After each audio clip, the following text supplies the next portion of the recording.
বিসমিল্লাহির রহমানির রহিম। আমার ফেসবুকের সকল বন্ধু, সকল শিক্ষার্থী, সকলের প্রতি রইল আমার সালাম, আসসালামু আলাইকুম। তো আমি আজকে একটি গুরুত্বপূর্ণ অঙ্কের সমাধান দেব। এটি হচ্ছে সপ্তম শ্রেণী থেকে চাকরি প্রার্থী, অর্থাৎ তোমরা যারা চাকরি খুঁজতেছো, তার মানে সপ্তম, অষ্টম, নবম, দশম এবং চাকরি প্রার্থী। তো এই নিয়মের অঙ্ক যদি কোনো চাকরি পরীক্ষা আসেই, জাস্ট তোমার চোখ বন্ধ করে 5 সেকেন্ডেই সমাধান করবা। কত সেকেন্ডে? 5 সেকেন্ডে। তো এই নিয়মের অঙ্ক কিন্তু অনেকবার বিভিন্ন চাকরি পরীক্ষা এসেছে, বিভিন্ন চাকরি পরীক্ষায়। তুই শিক্ষক নিবন্ধন বলো, ব্যাংক বলো, বিসিএস বলো, প্রাইমারি বলো, বিভিন্ন প্রকার অধিদপ্তর বলো, অনেকবার এই নিয়মের অঙ্ক অনেকবার এসেছে। তো আমার ভিডিও যদি তোমরা মনোযোগ সহকারে দেখো, জাস্ট চোখ বন্ধ করে 5 সেকেন্ডে সমাধান করবা। তো দেখো অঙ্কটা কি বলছে, দুটি ক্রমিক সংখ্যার বর্গের অন্তর 11। তাহলে কি বলছে, দুটি ক্রমিক সংখ্যার বর্গের অন্তর 11 হলে সংখ্যা দুটির বর্গের সমষ্টি কত? তাহলে আমি কিন্তু এই নিয়মের অঙ্ক কিন্তু অনেকবার করাইছি, ঠিক আছে? তখন আমরা সংখ্যা দুটা বের করছিলাম, আগে সমষ্টি দেওয়া ছিল, সংখ্যা দুটা বের করছি। এখন কি আছে, অন্তর দেওয়া আছে, এবার তোমাকে সংখ্যা দুইটার বর্গের সমষ্টি বের করতে বলছে, ঠিক আছে? তাহলে দেখো কিভাবে সমাধান করব। দুটি ক্রমিক সংখ্যার বর্গের অন্তর 11 হলে সংখ্যা দুটির বর্গের সমষ্টি কত, বা সমষ্টি বের করতে বলছে।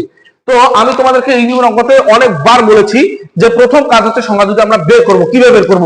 তো প্রথম আছে 11, অর্থাৎ অন্তরের সাথে 1 যোগ করব। অন্তরের সাথে কত করব? 1 যোগ করব, 2 দ্বারা কি দেবো? ভাগ। তাহলে 11 যোগ 1, ভাগ দিলাম 2। তাহলে 11 সাথে 1 যোগ করলে 12, 12 কে যদি 2 দ্বারা ভাগ দেয় তাহলে কত হবে? 6। যেহেতু আমার এখানে বর্গ বলছে, কি বলছে? বর্গ। তাহলে বর্গ মানে কি? স্কয়ার। বর্গ মানে কি? স্কয়ার। তাহলে এই সংখ্যা, অর্থাৎ প্রথম সংখ্যা 6, 6 এর উপর কি দিলাম? স্কয়ার। তাহলে 6 6 কত পাইলাম? 36। তার মানে প্রথম সংখ্যাটা পাইলাম আমি কত? 36।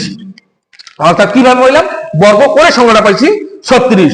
এবার আসো দ্বিতীয় সংখ্যাটা, 11 মাইনাস 1। তাহলে প্রথমে যোগ, পরে কি? বিয়োগ। তাহলে 11 মাইনাস 1 ডিভাইডেড বাই 2। তাহলে 11 থেকে যদি 1 বিয়োগ করি তাহলে কত হবে? 5 হবে। কত হবে? 5।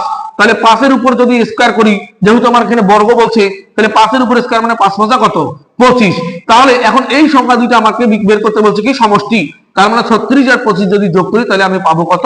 61। তার মানে উত্তর হচ্ছে আমার কত? 61। তাহলে আবার আমি ভালো করে বলতেছি যে অন্তরের সাথে 1 যোগ করে 2 দ্বারা ভাগ দিবা। যে ফলটা বের হবে প্রথম সংখ্যা, ওইটার উপর কি করবা? বর্গ স্কয়ার করলাম, আমি পাইলাম 36। আবার 11 মাইনাস 1, এবার যোগ করছি 1, এখানে বিয়োগ। 11 মাইনাস 1 ডিভাইড বাই 2। তাহলে 11 থেকে 1 বিয়োগ করলে 10, 10 কে যদি 2 দ্বারা ভাগ দাও তাহলে 5। তাহলে 5, যেহেতু বর্গ বলছে তাহলে বর্গ মানে স্কয়ার, 5 এর উপর স্কয়ার করলাম, তাহলে 5 5 কত হলো? 25। তাহলে 25, এবং যেহেতু সমষ্টি বলছে তাহলে এই সংখ্যা দুটো আমি কি করে দিলাম? যোগ করে দিলাম, আমার উত্তর বের হইলো 61। তো এই নিয়মের অঙ্ক যদি আসে, জাস্ট চোখ বন্ধ করে তোমরা 5 সেকেন্ড এইভাবে সমাধান করবা, ইনশাআল্লাহ কোনো ধরনের ভুল হবে না। তো আমার ভিডিও যদি ভালো লাগে অবশ্যই বেশি বেশি করে লাইক, কমেন্ট, শেয়ার করে দিবা। আমার আইডিতে ফলো দিয়ে রাখবা, নতুন ভিডিও আসা মাত্রই তোমরা যেন দেখতে পাও। ধন্যবাদ সবাইকে।